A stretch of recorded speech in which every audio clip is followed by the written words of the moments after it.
डर ही है जो इंसान को अपने लक्ष्यों से भटकाता है और उसको हर समय दुख देता रहता है। इसी डर को एक विद्या से पूरी तरह से नष्ट किया जा सकता है। वही विद्या हम आज के इस वीडियो में जानेंगे। ऐसी सीख गौतम बुद्ध ने कई सालों पहले उस वक्त की पीढ़ी को क्यों दी थी? इसके पीछे का रहस्य क्या है? आज इसी रहस्य के बारे में हम गौतम बुद्ध की कहानियों के माध्यम से जानेंगे। तो बिना देर किए चलिए उन कहानियों की शुरुआत करते हैं। पहली कहानी, अपने डर को ताकत में बदलो।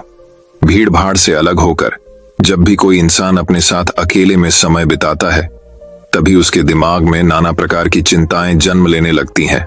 मनुष्य की प्रवृत्ति ही ऐसी है कि वो ज्यादातर समय नकारात्मक ही सोचता है। आपने लक्ष्य को कैसे प्राप्त किया जाए, ये सोचने की जगह है। वो ये सोचता है कि अगर लक्ष्य पूरा नहीं हुआ तो मैं क्या करूंगा, और इस प्रकार की नकारात्मक विचारधारा के कारण जीवन प्रांत डर डर कर जीता रहता है। अगर पूरी बुद्धिमानी और सजगता के साथ इस डर को समझा जाए तो यही डर इंसान के पतन का कारण बनता है। ऐसा मनुष्य जो खुद पर संशय करता है, खुद पर संदेह करता है, भला वो कैसे सफल हो सकता है? लेकिन बुद्धिमानी से अगर इस डर का उपयोग किया जाए तो यही डर उसकी सबसे बड़ी ताकत बन सकता है। काश केवल एक बार उसने खुद पर विश्वास किया होता तो उसे मालूम होता है कि उसके डर में ही उसकी ताकत का रहस्य छुपा हुआ है। ये कहकर सन्यासी चुप हो गया और चुपचाप अपने कदमों पर ध्यान लगाते हुए जंगली घास पे से आगे बढ़ने लगा। संध्या का समय था। सन्यासी और एक लकड़हारा जंगल में से होकर गांव की तरफ निकल रहे थे। सन्यासी के ये शब्द लकड़हारे को कुछ समझ में नहीं आए। वो सोच रहा था कि डर में ताकत कैसे हो सकती है। डर तो आदमी को कमजोर बनाता है, अपने मन की उत्सुकता को। जब वह काबू नहीं कर सका तो उसने सन्यासी से पूछा कि महात्मा, आप ये क्या कह रहे हैं कि डर में ताकत होती है? डर तो आदमी को कमजोर बनाता है, उसे तो अपना डर दूर करना चाहिए। लकड़हारा अपनी बात पूरी कर पाता उससे पहले ही उसे एक शेर की दहाड़ सुनाई दी।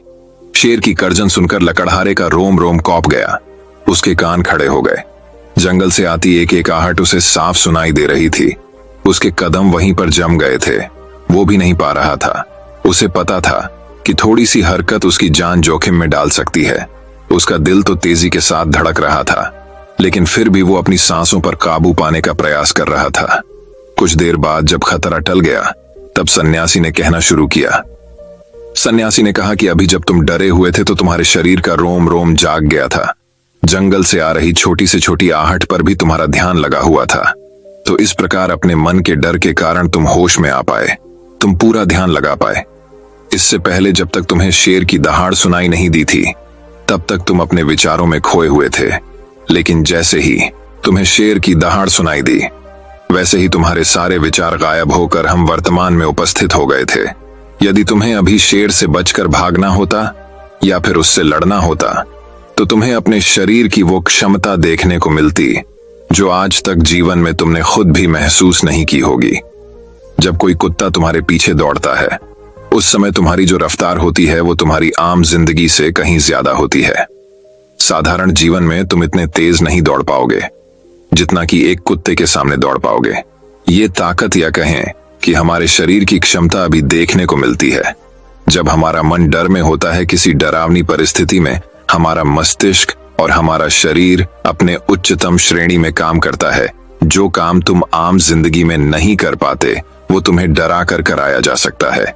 जहां पर भी तुम्हें डर का एहसास होता है वहीं पर तुम्हारी इंद्रियां पूर्ण रूप से सक्रिय हो जाती हैं। तुम्हारे कानों की सुनने की क्षमता तेज हो जाती है, दृष्टि एकटक हो जाती है, पूरी सजग हो जाती है, सक्रियता बढ़ जाती है। और जैसे जैसे वो डर खत्म होता है वैसे वैसे तुम सुप्त अवस्था में चले जाते हो। तुम सो जाते हो और तुम्हारे इंद्रिय फिर से आराम की स्थिति में चली जाती है। सन्यासी ने लकड़हारे से कहना जारी रखा कि परीक्षा से एक दिन पहले जो याद करने की तुम्हारी गति होती है वो साधारण याद करने की क्षमता से कहीं तेज होती है।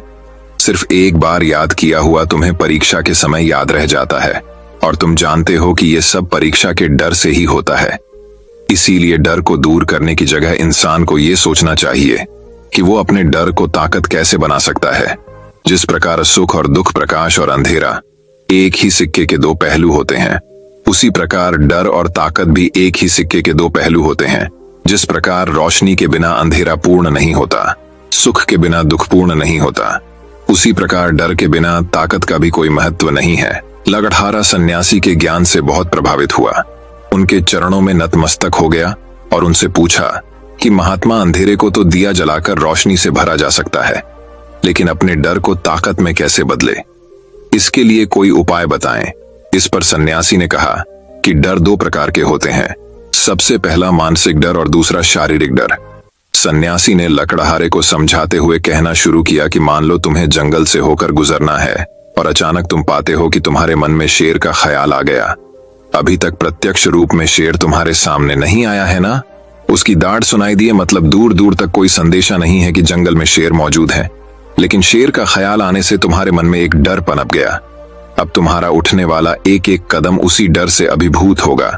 हर समय तुम्हारे मन में यही ख्याल चलेगा कि कहीं शेर ना जाए। ये शेर वर्तमान में तुम्हारे सामने नहीं है, यह तुम्हारी बहुविषयक की कल्पना है। इसी प्रकार जो मनुष्य अतीत और भविष्य की चिंताओं में डूबा रहता है, वो मानसिक डर का शिकार होता चला जाता है। इसी विडंबना के कारण वो अपने जीवन में जीतने भी निर्णय लेता है। वो सारे मानसिक डर से ग्रसित होते हैं। इसीलिए ज्यादातर मनुष्य पूर्ण रूप से अपने निर्णय पर भरोसा नहीं कर पाते हैं, और यही निर्णय या फिर फैसले जो आधे मन से लिए जाते हैं, मनुष्य के कार्य को पूरा नहीं होने देते। लेकिन यह भी सत्य है कि मानसिक डर के कारण ही इंसान अपनी तैयारी पूरी करता है। अगर तुम्हारे मन में शेर का ख्याल नहीं आएगा तो तुम शेर से सुरक्षा के लिए कोई भी कदम नहीं उठाओगे, लेकिन अगर तुम्हें शेर का ख्याल आ गया तो तुम उससे सुरक्षा के लिए कोई ना कोई तरीका जरूर अपनाओगे। तो इसीलिए मानसिक डर बेकार नहीं होता, वो आपकी सुरक्षा को और ज्यादा मजबूत भी करता है। लेकिन समस्या तब शुरू होती है जब आप चाहकर भी कुछ नहीं कर सकते, लेकिन उसके बावजूद आप मानसिक डर झेल रहे होते हो।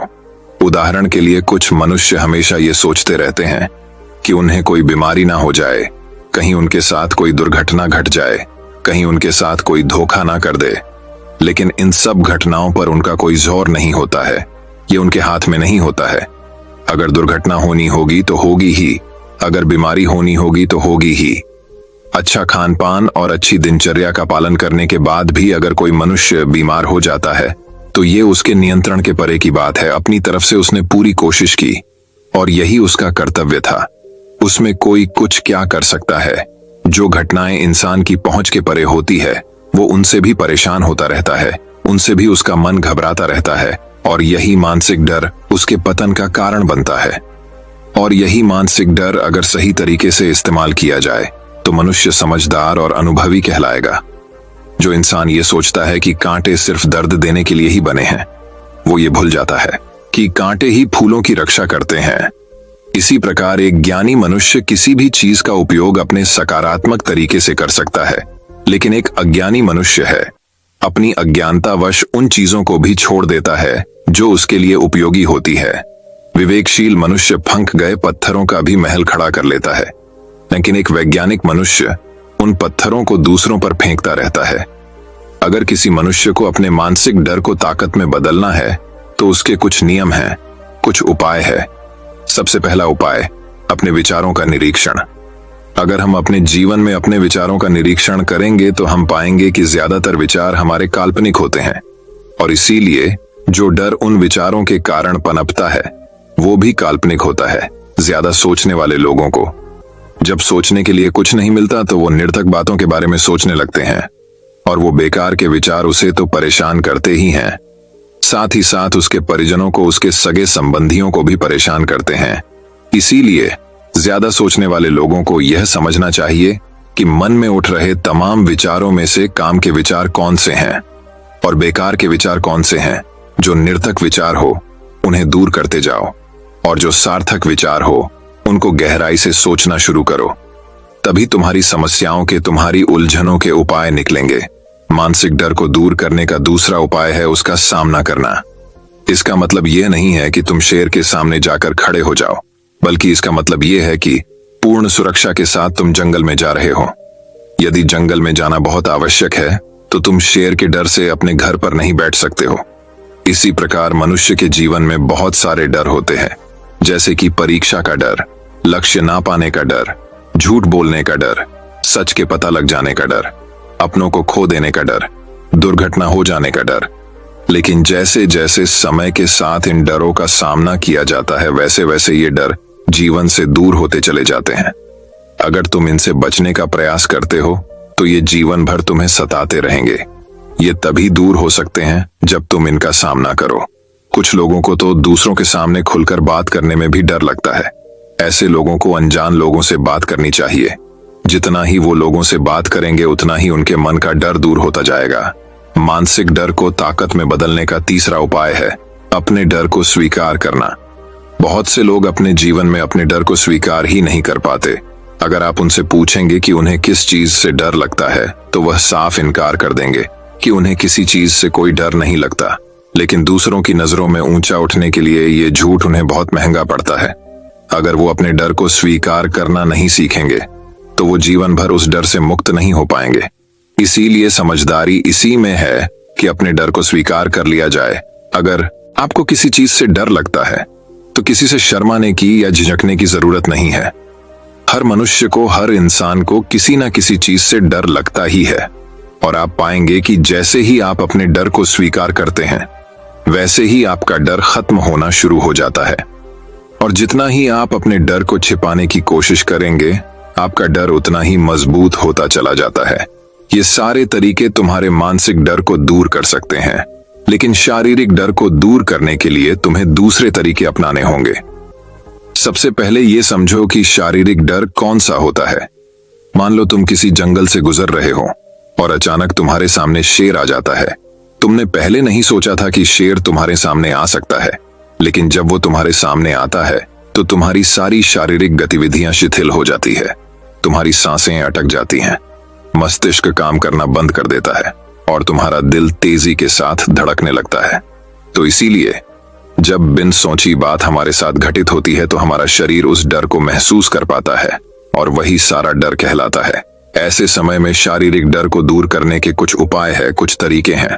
सबसे पहला उपाय तो यही है कि अपने ऊपर संयम रखें। जब किसी मनुष्य के साथ बिन सोची बात घटती है तो सबसे पहले उसका संयम टूट जाता है और संयम टूटने के साथ उसका मस्तिष्क काम करना बंद कर देता है। और इसी वजह से सोचने और समझने की प्रक्रिया भी रुक जाती है, क्योंकि हमारा शरीर उसी प्रकार कार्य करेगा जिस प्रकार हमारा मस्तिष्क उसे निर्देश देगा। अगर मस्तिष्क की सोचने समझने की शक्ति खत्म हो गई तो हमारा शरीर भी शिथिल हो जाता है। तो इसीलिए अगर कठिन समय में मनुष्य अपने ऊपर संयम रखता है तो उसका मस्तिष्क सही तरीके से काम करता है और वो सही निर्णय लेकर उस परिस्थिति से तत्काल बाहर आ सकता है। यहाँ पर दूसरा उपाय समझने का ये है कि जीवन में कुछ भी घटित हो सकता है। जीवन बड़ा चमत्कारिक होता है। वो हमारी सोच के अनुरूप नहीं चलता, बल्कि उसमें कुछ भी हो सकता है और यही जीवन की खूबसूरती होती है। अगर आपको आज ही पता चल जाए कि आने वाले 10 साल में क्या होने वाला है तो आपकी जीवन में से रुचि खत्म हो जाएगी। लेकिन अगर जीवन एक रहस्यमयी किताब की तरह बना रहेगा तो आप अपने जीवन से कभी नहीं थकेंगे। आपका जीवन आपको आश्चर्यचकित करता रहेगा। इसीलिए यह समझो कि जीवन में कुछ भी घटित हो सकता है, तुम्हारी सोच से परे भी घटित हो सकता है। इसीलिए कुछ अनुमान मत लगा लेना किसी सोच को लेकर। सन्यासी ने अपनी बात खत्म करते हुए कहा कि इन तरीकों से तुम अपने मानसिक और शारीरिक डर को दूर कर सकते हो और आनंद से भरा हुआ जीवन जी सकते हो। तो दोस्तों, कैसी लगी ये कहानी? आपको कमेंट सेक्शन में कमेंट करके जरूर बताना। तो दर्शकों, अब चलिए दूसरी कहानी की शुरुआत करते हैं। दूसरी कहानी भगवान गौतम बुद्ध कहानी। उत्तरी भारत का एक शहर श्रावस्ती।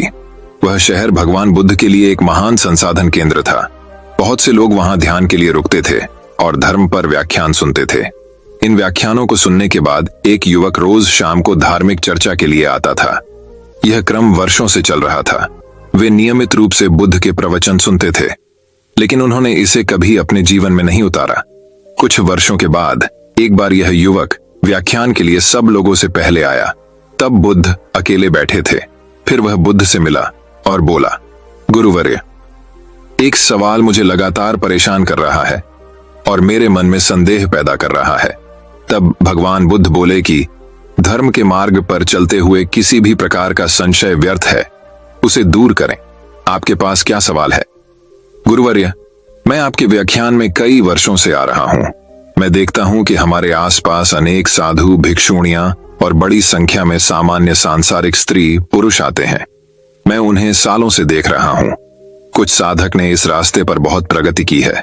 मैं स्वयं देखता हूं कि उनमें से कुछ को निर्वाण की भी अनुभूति हुई होगी।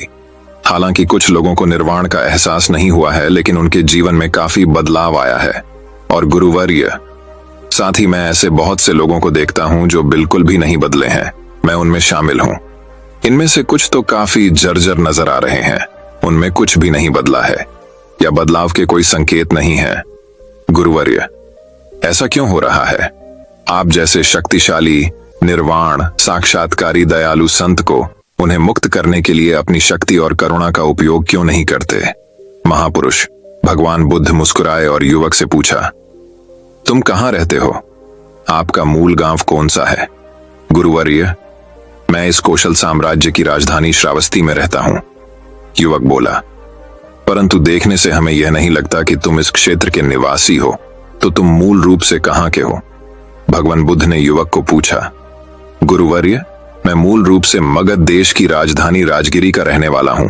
तो क्या तुमने राजगिरी से नाता तोड़ लिया है? नहीं गुरुवर्य, मेरे कई रिश्तेदार हैं वहां, मेरे दोस्त और परिवार वाले वहां हैं और मेरा बिजनेस भी वहीं है। तो निश्चित रूप से अक्सर श्रावस्ती से राजगिरी जाते होंगे। हाँ गुरुवर्य, साल में कई बार राजगिरी जाता हूँ और श्रावस्ती को लौटता हूँ। कई बार एक ही रास्ते से जाकर आपको इस रास्ते का सब ज्ञान होगा और आप यहाँ से राजगिरी का रास्ता अच्छी तरह जानते होंगे। हाँ गुरुवर्य, मैं अगर अपनी आंखें बंद करके भी इस मार्ग से जाऊंगा तो पूरा मार्ग बता सकता हूँ, क्योंकि मैं इस रास्ते से बहुत बार गुजरा हूँ। सभी करीबी दोस्त और रिश्तेदार जानते हैं कि मुझे राजगिरी की सड़क का पूरा ज्ञान है।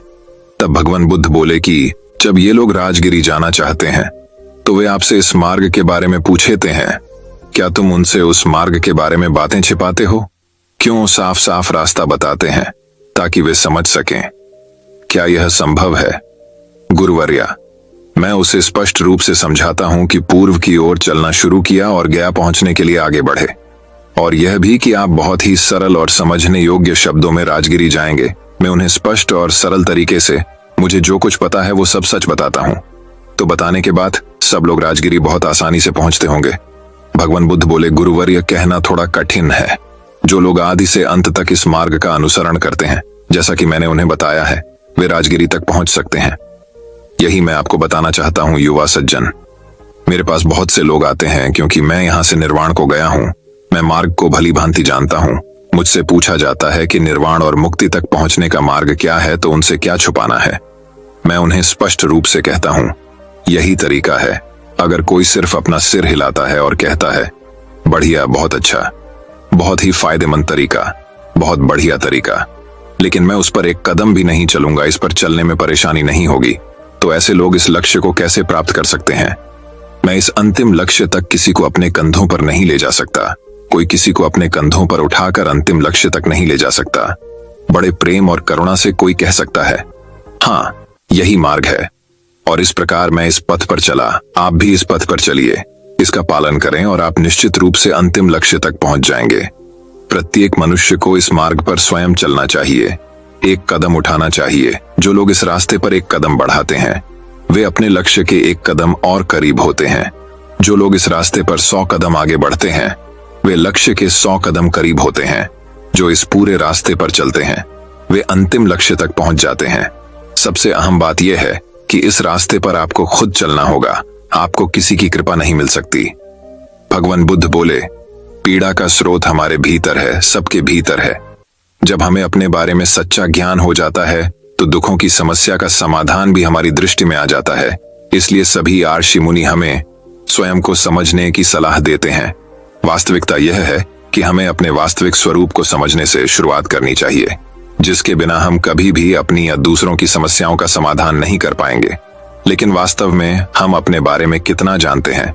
हम में से प्रत्येक अपने स्वयं के महत्व, अपनी विशिष्टता के प्रति आश्वस्त है, लेकिन यह आत्मज्ञान सतही है।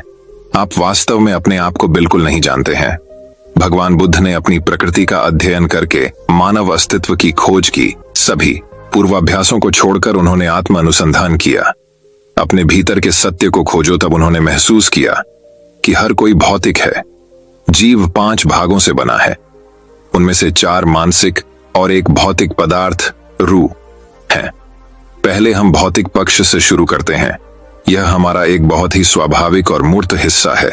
यह किसी भी इंद्रिय अंगों को त्वरित धारणा प्रदान करता है। सुख के पद के अंतिम लक्ष्य की ओर खुद को ही उस पथ पर चलना होगा। आपको यह कहानी कैसी लगी कमेंट करके बताइए। तो दर्शकों, अब चलिए तीसरी कहानी की शुरुआत करते हैं। तीसरी कहानी, अहिंसा परमो धर्म। भगवान बुद्ध ने बताया कि सही मार्ग न तो भोग का है न कठिन साधना का है। एक बार गौतम बुद्ध ने देखा कि सामने से भेड़ बकरियों का एक झुंड निकल रहा है। चरवाहा इस झुंड को कठिनता से घेर रहा था। बुद्ध ने कहा, अरे क्या कठिनाई है? चरवाहे ने कहा, भगवान, मेरे इस झुंड में एक लंगड़ा मेमना है। वह अन्य पशुओं के साथ कठिनाई से आगे बढ़ रहा है।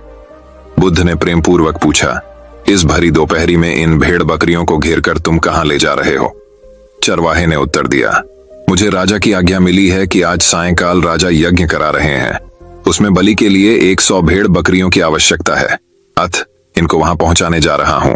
बुद्ध ने कहा, चलो मैं भी तुम्हारे साथ चलता हूं। उन्होंने लंगड़े मेमने को कंधे पर बिठा लिया और दोनों साथ साथ चल पड़े। जब वे नगर में घुसे तो लोगों ने देखा कि बुद्ध अपने कंधे पर एक मेमने को रखकर चले आ रहे हैं। कुछ लोग उन्हें जानते थे और कुछ नहीं भी जानते थे, पर उनके बारे में सुन में रखा था। लोग बोले, देखो ये वे तपस्वी जा रहे हैं जो सामने पहाड़ी पर रहते हैं। कैसे शांति के अवतार हैं। वे दोनों यज्ञ स्थल पर पहुंचे।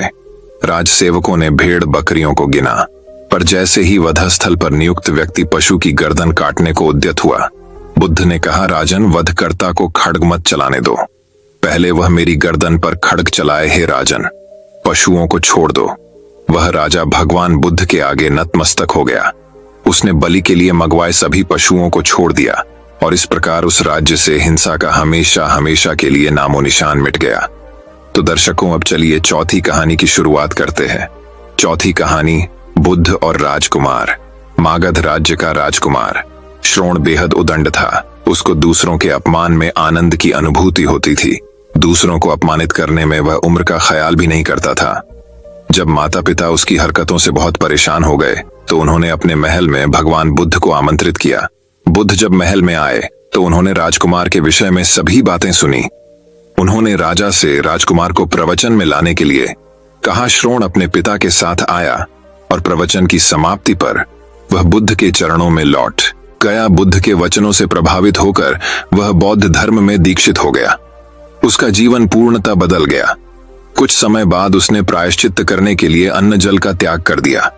उसके इस कठोर प्रण के विषय में जब भगवान बुद्ध को ज्ञात हुआ तो वे उसे देखने आए। उन्होंने स्नेहपूर्वक उसके मस्तक पर हाथ रखा और बोले, श्रोण, अन्न जल के त्याग के चलते तुम्हारा स्वास्थ्य गिरता जा रहा है। तुम संगीत के जानकार हो, अतः उससे जुड़े मेरे एक प्रश्न का उत्तर दो। क्या वीणा के तार ढीले करने पर उससे स्वर लहरी फूटती है? श्रोण ने जवाब दिया, नहीं भगवान। बुद्ध ने पूर्ण प्रश्न किया, तब तो तारों को खूब कसना पड़ता होगा। श्रोण बोला, नहीं, अधिक कसने से तार टूट सकते हैं। तब तथागत बोले, वीणा से मधुर संगीत निकालने के लिए उसके तारों को न तो अधिक ढीला रखना चाहिए और न ही अधिक कसना चाहिए। इसी प्रकार हमारा जीवन भी एक वीणा की तरह ही है, जिसे भली भांति चलाने के लिए सभी वस्तुओं का पूर्ण त्याग उचित नहीं है। श्रोण ने कठोर प्रतिज्ञा से मुक्ति ले ली और सहज जीवन जीने लगा। यह कथा जीवन को नैसर्गिक तरीके से जीने पर बल देती है, जिसमें उचित आवश्यकताओं की पूर्ति और अतिरिक्त इच्छाओं पर नियंत्रण का संदेश शामिल है। यदि जीवन को आवश्यकता, पूर्ति और संयम के संयोजन से संचालित किया जाए तो परम शांति प्रदायक होता है। तो दर्शकों, अब चलिए पांचवें कहानी की शुरुआत करते हैं। पांचवी कहानी, बुद्ध की मूर्ति। चीन के चांगछू नामक प्रदेश में एक मठ था, जहां के महंत काफी ज्ञानी और कर्मठ थे। एक दिन उन्होंने अपने शिष्यों को बुलाकर मठ के लिए भगवान बुद्ध की एक मूर्ति बनवाने की इच्छा प्रकट की। महंत बोले, इस कार्य के लिए आप घर घर जाकर धन संग्रह कीजिए। किसी से बलपूर्वक धन मत लीजिए। जो इच्छा वह खुशी से दे उसी से लीजिए।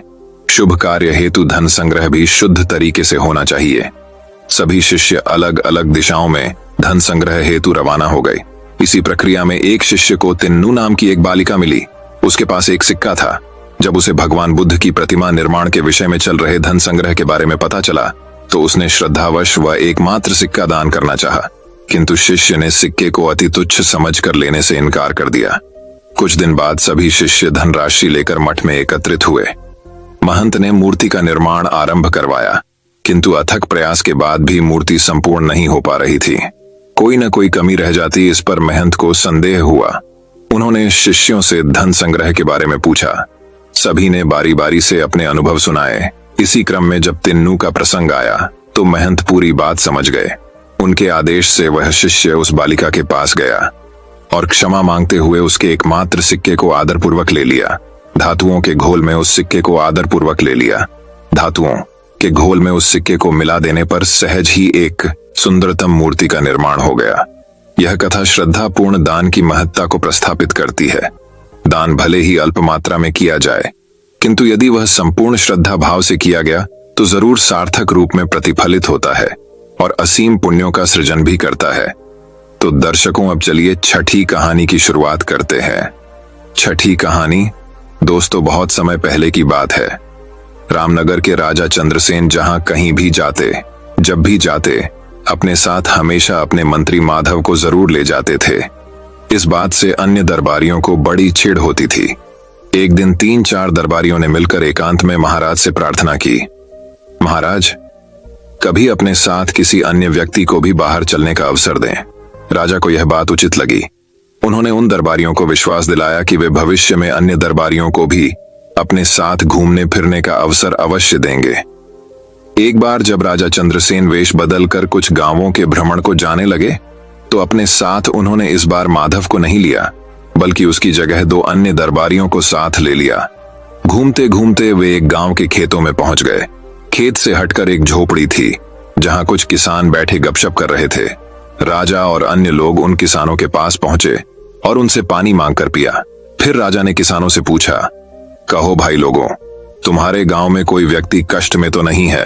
अपने राजा से कोई असंतुष्ट तो नहीं है? इन प्रश्नों को सुनकर गांव वालों को लगा कि वे लोग अवश्य ही राज्य के कोई अधिकारी गण हैं। वे बोले, महाशय, हमारे गांव में खूब शांति है, चैन है, सब लोग सुखी हैं।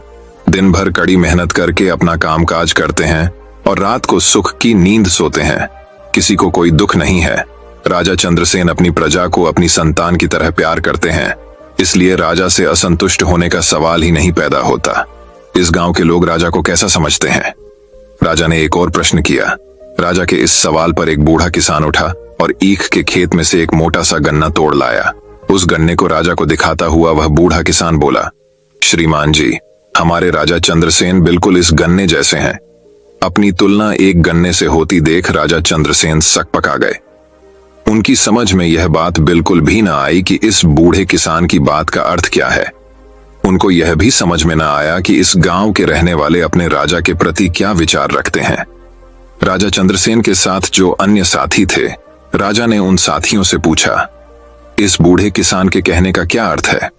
साथी राजा का यह सवाल सुनकर एक दूसरे का मुंह देखने लगे। फिर एक साथी ने हिम्मत की और बोला, महाराज, इस बूढ़े किसान के कहने का साफ मतलब यही है कि हमारे राजा इस मोटे गन्ने की तरह कमजोर हैं। उसे जब भी कोई चाहे एक झटके में उखाड़ सकता है, जैसे कि मैंने यह गन्ना उखाड़ लिया है। राजा ने अपने साथी की इस बात पर विचार किया तो राजा को यह बात सही मालूम हुई। वह गुस्से से भर गए और इस बूढ़े किसान से बोले, तुम शायद मुझे नहीं जानते कि मैं कौन हूं। राजा की क्रोध से भरी वाणी सुनकर वह बूढ़ा किसान डर के मारे थर थर कांपने लगा। तभी झोपड़ी में से एक अन्य बूढ़ा उठ खड़ा हुआ और बड़े नम्र स्वर में बोला, महाराज, हम आपको अच्छी तरह जान गए हैं, पहचान गए हैं, लेकिन हमें दुख इस बात का है कि आपके साथी ही आपके असली रूप को नहीं जानते। मेरे साथी किसान के कहने का मतलब यह है कि हमारे महाराज अपनी प्रजा के लिए तो गन्ने के समान कोमल और रसीले हैं, किंतु दुष्टों और अपने दुश्मनों के लिए महानतम कठोर भी। उस बूढ़े ने एक कुत्ते पर गन्ने का प्रहार करते हुए अपनी बात पूरी की। इतना कहने के साथ ही उस बूढ़े ने अपना लबादा उतार फेंका और अपनी नकली दाढ़ी मूछें उतारने लगा। उसे देखते ही राजा चौंक पड़े। माधव, तुमने यहां भी हमारा पीछा नहीं छोड़ा। तुम लोगों का पीछा कैसे छोड़ता भाई? अगर मैं पीछा न करता तो तुम इन सरल हृदय किसानों को मौत के घाट ही उतरवा देते, महाराज के दिल में क्रोध का ज्वार पैदा करते। सो अलग, तुम ठीक ही कह रहे हो माधव। मूर्खों का साथ हमेशा दुखदाई होता है, भविष्य में मैं कभी तुम्हारे अलावा किसी और को साथ नहीं रखा करूंगा। उन सब की आपस की बातचीत से गांव वालों को पता चल ही गया था कि उनकी झोपड़ी पर स्वयं महाराज पधारे हैं और भेष बदलकर पहले से उनके बीच बैठा हुआ आदमी ही माधव है। तो वे उनके स्वागत के लिए दौड़ पड़े। कोई चारपाई उठवाकर लाया तो कोई गन्ने का ताजा रस निकाल कर ले आया। गांव वालों ने बड़े ही मन से अपने मेहमानों का स्वागत किया, उनकी आव भगत की। राजा चंद्रसेन राय उन ग्रामवासियों का प्यार देखकर आत्मविभोर हो गए। माधव की चोट से आहत हुए दरबारी मुंह लटकाए हुए जमीन कुरेदते रहे और माधव मंद मंद मुस्कुरा रहे थे। दोस्तों, इस कहानी से हमें यह सीख मिलती है कि बुद्धिमान व्यक्ति के साथ रहना जीवन में जरूरी है, क्योंकि मूर्ख व्यक्ति हमेशा आपको गलत राह ही दिखाएंगे। तो दर्शकों, अब चलिए 7वीं कहानी की शुरुआत करते हैं। 7वीं कहानी। दोस्तों, अगली कहानी की शुरुआत कुछ इस प्रकार होती है। समय के साथ साथ राजा चंद्रसेन राय की माता बहुत अवार्ध हो गई थी। एक बार वह बहुत बीमार पड़ गई। उन्हें लगा कि अब वे शीघ्र ही मर जाएंगी। उन्हें आम से बहुत लगाव था, इसलिए जीवन के अंतिम दिनों में वे आम दान करना चाहती थीं।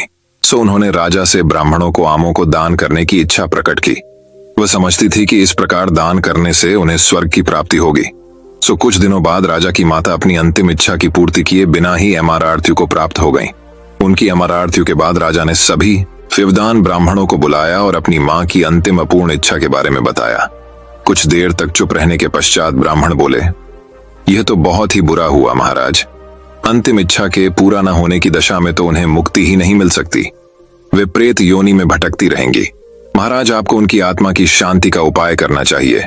तब महाराज ने उनसे अपनी माता की अंतिम इच्छा की पूर्ति का उपाय पूछा। ब्राह्मणों बोले, उनकी आत्मा की शांति के लिए आपको उनकी पुण्यतिथि पर सोने के आमों का दान करना पड़ेगा।